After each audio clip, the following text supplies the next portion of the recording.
பிப்ரவரி 15 2026 அன்னைக்கு Sydney cricket மைதானத்துல நடந்த முதல் T20 போட்டியில ஆஸ்திரேலியாவுக்கு எதிரான பல வடிவ போட்டிகள் கொண்ட தொடரை இந்திய மகளிர் கிரிக்கெட் அணி தொடங்கிச்சு. டக்வொர்த், லூயிஸ், ஸ்டெர்ன், டிஎல்எஸ் முறைப்படி 21 ரன்கள் வித்தியாசத்துல அசத்தலான வெற்றியை பதிவு செஞ்சிருக்காங்க. மழை பாதிச்ச இந்த போட்டியில மழை வந்து தொந்தரவு பண்றதுக்கு முன்னாடியே இந்திய அணி பேட்டிங், பவுலிங் ரெண்டுலயுமே கலக்கிச்சு.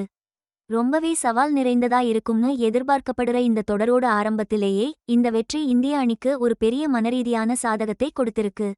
ஆஸ்திரேலியாவுக்கு மூத்த வீராங்கனை அலிசா ஹீலியோட சமீபத்திய ஓய்வு அறிவிப்புக்கு அப்புறம் சோஃபி மோலினோ புதிய T20 கேப்டனா முதல் முறையா களமிறங்கின இந்த போட்டி ஒரு புதிய அத்தியாயத்தோட தொடக்கம்னு சொல்லலாம்.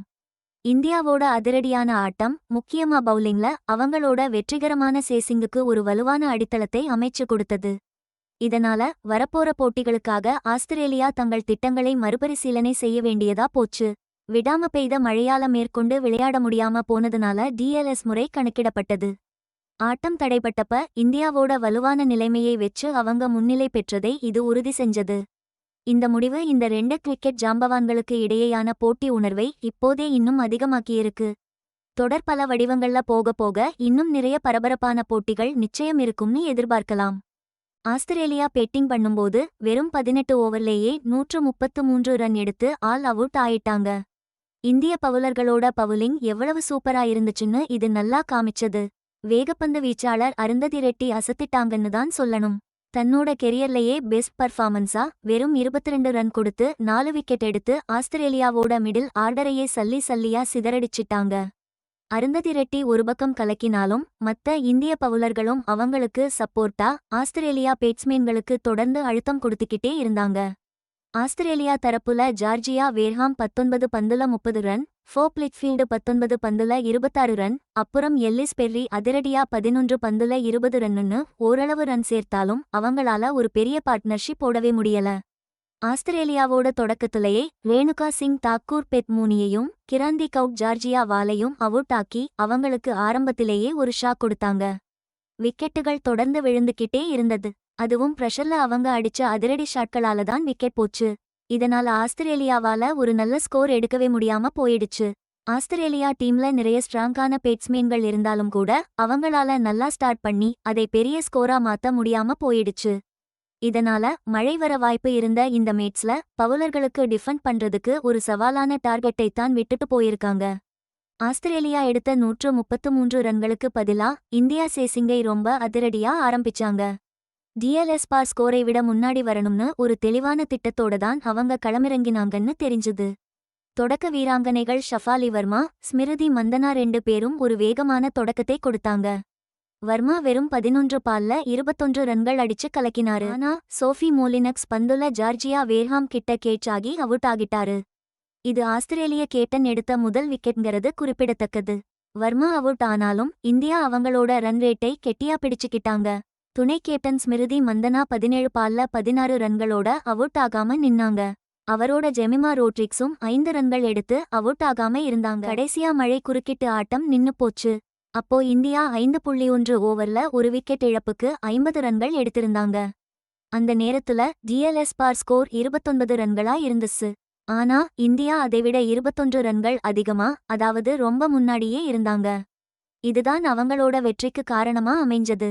ஆரம்ப ஓவர்கள்ல வேகமா ரன்ச்சது ரொம்ப முக்கியமானதா போச்சு.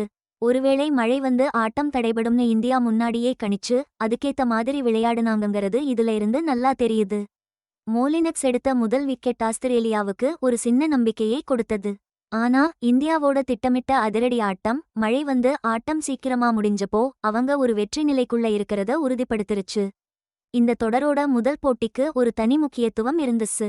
ஏன்னா இது ஆஸ்திரேலிய மகளிர் T20 அணிக்கு ஒரு புது தலைமை பொறுப்பு காலத்தை ஆரம்பிச்சு வெச்சது.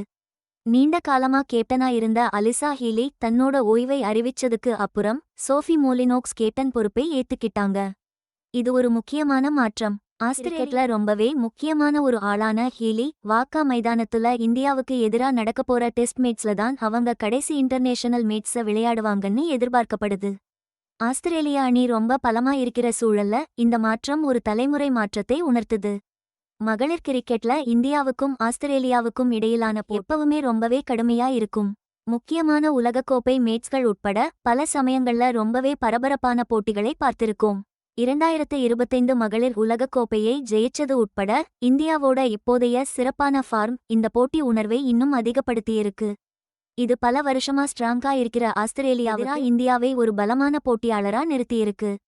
சிட்னியில் டிஎல்எஸ் முறைப்படி கிடைச்ச இந்த வெற்றி இந்தியாவோட ஒரு ஆரம்ப அறிவிப்பு மாதிரிதான். எல்லா ஃபார்மட்லையும் ஆஸ்திரேலியாவோட நீண்டகால ஆதிக்கத்தை கேள்வி கேட்கணுங்கிற அவங்களோட லட்சியத்தை இது காட்டுது. இந்த தொடரோட மத்த போட்டிகளுக்கு ஒரு திசையை இது அமைச்சு கொடுக்குது. அடுத்து வரதுல இந்த மல்டி ஃபார்மட் தொடர்ல இன்னும் 2T20 போட்டிகள் இருக்கு. அதுக்கப்புறம் ஒருநாள் போட்டிகள், கடைசியா ஒரு டெஸ்ட் போட்டியும் இருக்கு. 2வது T20 போட்டி 2026 பிப்ரவரி 19 கேன்பராவில் உள்ள மன்னுகா ஓவல்ல நடக்குது. 3வது T20 போட்டி பிப்ரவரி 21 அடிலைட் ஓவல்ல நடக்கும். இந்த 2 போட்டிகளையுமே ஆஸ்திரேலியா தான் நடத்துது.